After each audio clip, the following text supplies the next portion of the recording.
Carports, you know, the structure that covers and protects your car when you don't have a garage, or when you just can't get your vehicle into the garage any longer because of all your junk. So I have a question. Are carports only for cars? And to help answer that question, I have Chris McDonald from Carports on the phone with us today. Chris, how you doing? Doing great, Ken. How you doing? Awesome. I'm glad you could be here. So Chris, I have a handful of questions that I see come through on a daily basis, and I thought you could help answer them. Absolutely. Okay. Anything. What kind of carports do you carry? That's a good question. It's basically we go. There's three different roof types. You've got your regular style, which has a more rounded look to it. The eave actually kind of rolls over the top of the leg about 6 or 8 inches. Then we have the boxed eave, which is a style where it's looks more like a house. It's got an overhang on it about 6 inches on each side. And then you have our vertical roof, which is the exact same profile as the boxed eave, but the difference is that the panels run from the peak to the eave, so they're running vertically, and that's one of my favorites. And I'll tell you why is because it allows all that water and debris to roll off, so it doesn't hang up there on the ribs.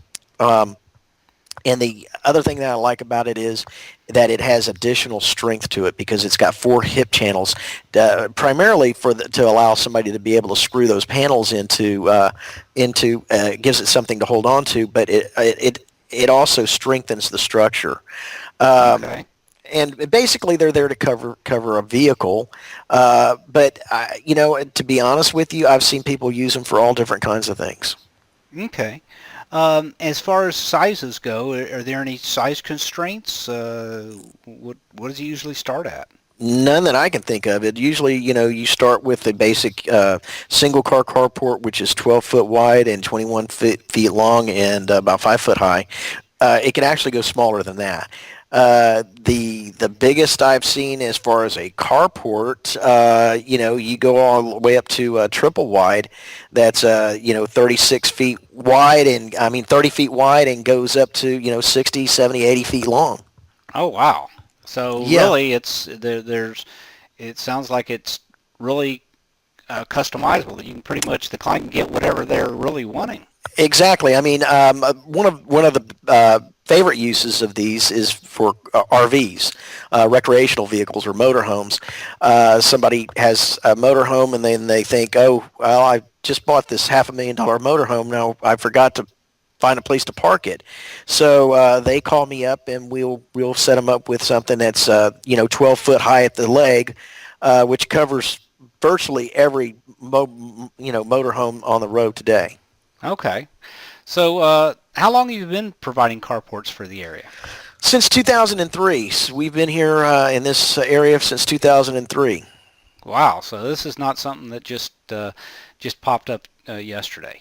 Absolutely not. No, we're very well established and a very well established company.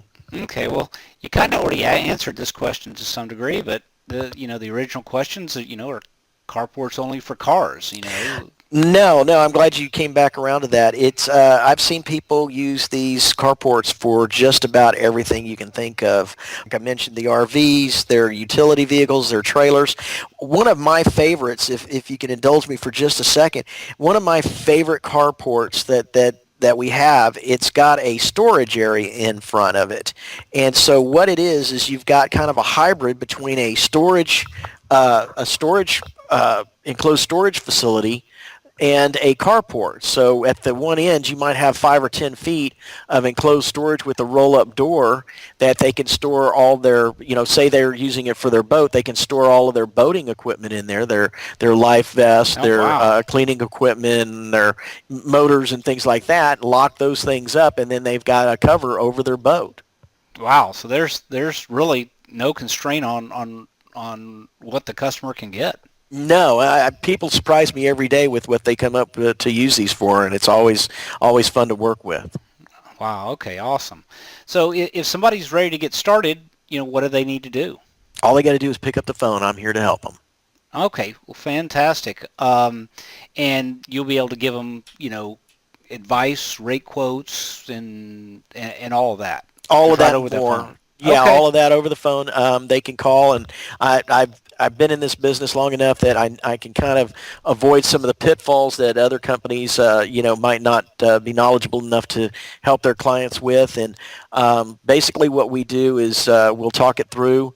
Once they've settled on a size and a design that they like, then we will get a down payment of either 10 or 12%, and then it takes about anywhere from 2 to 4 weeks to get the structure in. It's put up that day, and then once it's done and they're satisfied, they pay the balance to the installers. Okay. You say 10 to 12%. What determines the 10 to 12%? 10% is for anything under $2,500. Anything over $2,500, it's 12% down payment. Okay. Well, fantastic. You've answered all the questions that I've received, and plus more actually. So I think that's all I have for today. I appreciate your time very much, and I'm sure we'll be talking again soon. I look forward to it. Thanks a lot, Ken. All right. Take care. Have a great All right. day.